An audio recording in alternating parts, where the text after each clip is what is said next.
What's good, y'all? Appreciate y'all for tuning in, man. We on the road to 4,000 subscribers, man, and I appreciate every single last one of y'all, man. And we lit, man. We getting straight into it. If y'all been living under a rock, I'm gonna give y'all a little update of what's been going on in the boxing community, man, the boxing world. Mr. Teofimo Lopez hitting the heavy bag or hitting the bag. His father standing behind him, recording him. He just started going crazy on Terrence Crawford. Terrence Crawford don't want smoke with Teofimo. Terrence Crawford a B word.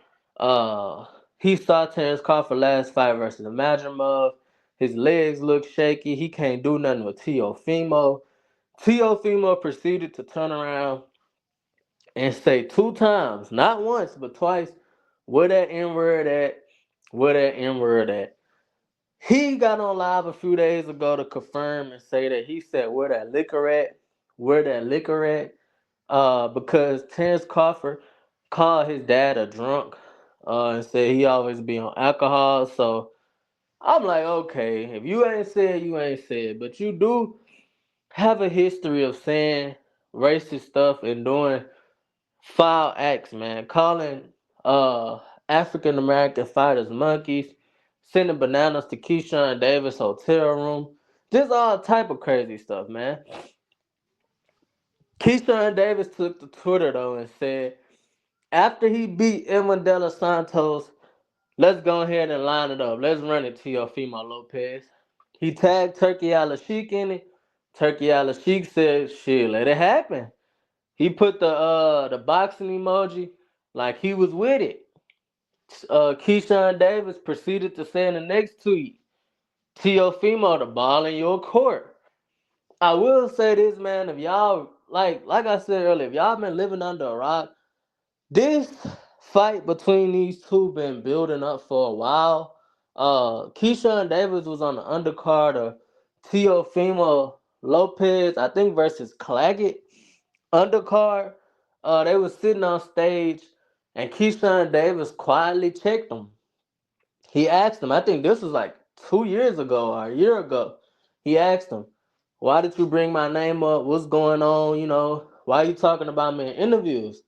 Teofimo, oh, it's for promotion. You know how he do. He get political and it's for promotion. And I was just saying stuff. And then after the fight, he beat Claggett.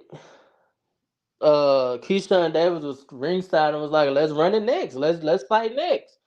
And Tio told him, "You felt these already." It's a crazy story going around the boxing world that okay, Teofimo was getting the best of Keyshawn Davis in sparring. Teofimo dad started talking shit, and either Keisha or Daddy knocked out Teofimo Daddy.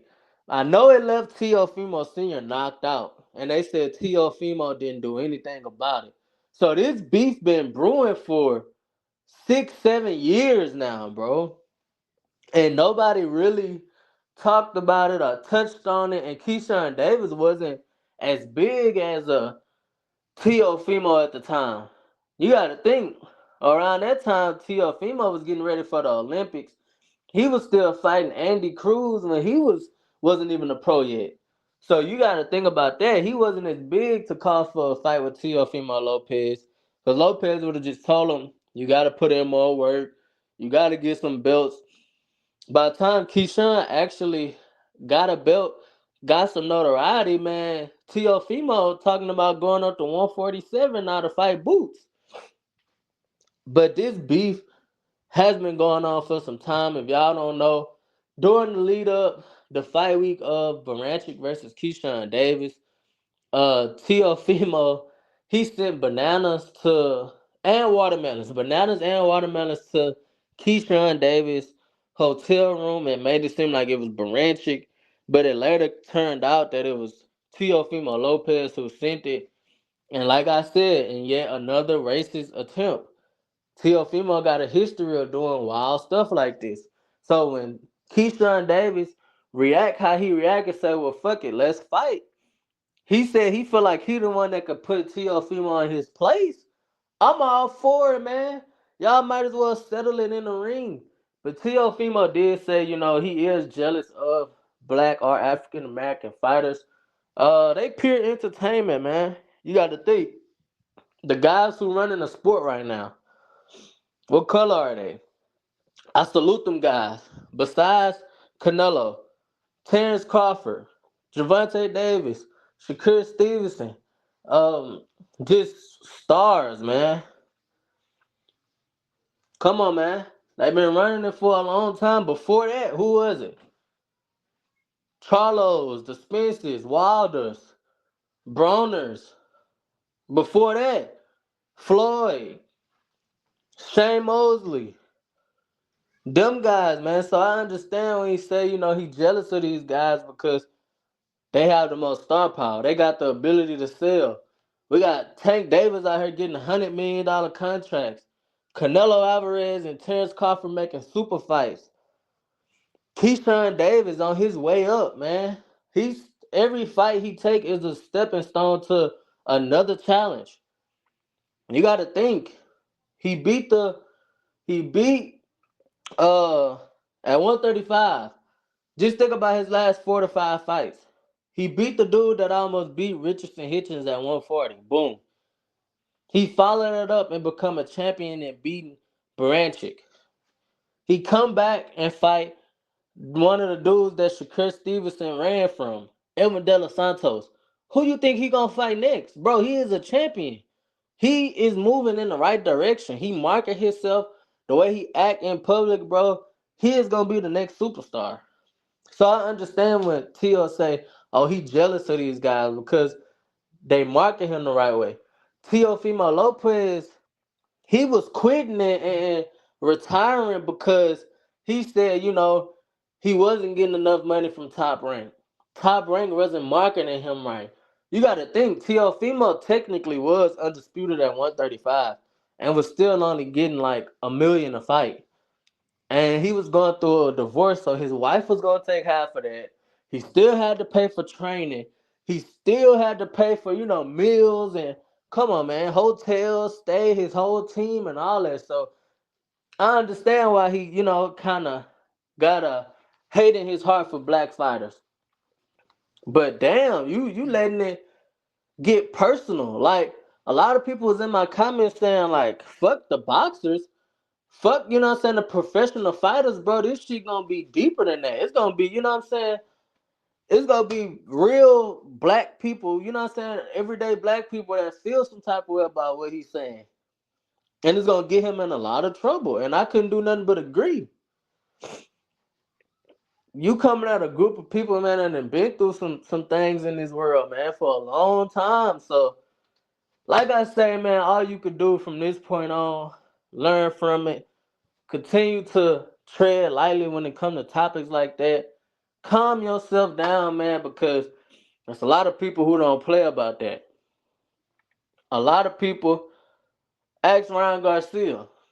It's a lot of people who will not watch a Ryan Garcia fight, will not talk about or commentate what he got going on. Teofimo finna be the same way. Like I said, this dude was technically undisputed at 135. He moved up to 140, beat Josh Taylor. There's no way his pay and his recognition should have been that low. But for you steady doing, foul stuff and saying disgusting things, I understand why your career has been the way it's been. Money wise and recognition wise. Great fighter, but personally, personality and all that, bro, is just the things he say is just not it. But I would not mind a matchup with Keyshawn Davis and Teofimo Lopez. Keys to victory, I say this. I wrote this down also, like I said in my last video, while I was watching Barboza versus Teofimo Lopez. I'll be writing those down so I can remember what I saw round and round. I'll say this. And this just wasn't with this fight that Teofimo fought. When he fought Jermaine, was it Jermaine Ortiz? Same problem. He could not cut the ring off. He is horrible coming forward. He tried that shit with Cambosis, trying to walk him down and throw blows. Bro, that's not true. That's not your game. When he tried that shit versus Barboza, he got hurt. When he tried that shit versus Cambosis, he got dropped. He couldn't cut the ring off versus Jermaine Ortiz. All Keyshawn Davis got to do is box. Box and be smooth. Be you. Do what you do. You don't even got to go get Teofimo Lopez because he's a great counterpuncher. That's really typically his game, counterpunching. If he got to come get you, he's horrible at that. Teofimo cannot go get, he just can't go get you. He needs you to be throwing punches and he gonna punch between your punches. Um, I figured that out about him when he fought Jermaine Ortiz. Jermaine Ortiz was doing a lot of moving. Tio could not cut the ring off. A lot of people thought Jermaine Ortiz outpointed him. They thought Jermaine Ortiz landed and didn't get hit. The sweet signs, what they call a hit and not get hit. But all Keyshawn Davis got to do is box. Box. Let him come to you. He cannot cut the ring off for nothing in the world. I saw it with Jermaine Ortiz. And when he tried to go get Cambosis in that first round, talking about he was going to knock him out in the first round, he got dropped. I'm telling you, bro. He tried that shit with Barboza. He got hurt in the 6th round. I saw it. All Keyshawn got to do, be himself. He got power in both hands. His defense then got way better. Him working with Bo Mack. The man said he sparred Terrence Crawford, Troy Isley, Kelvin Davis, all in one day. So the sparring partners is there. The work is there, bro. I think him versus Teofimo will be a banger. And I'm here for it, man. I appreciate y'all for tuning in. We on the road to 4,000 subscribers, y'all, and I'm out. Peace! They say fuck them, they wasn't on your dick when you was down. Trust them in my back and turn my heart and shit.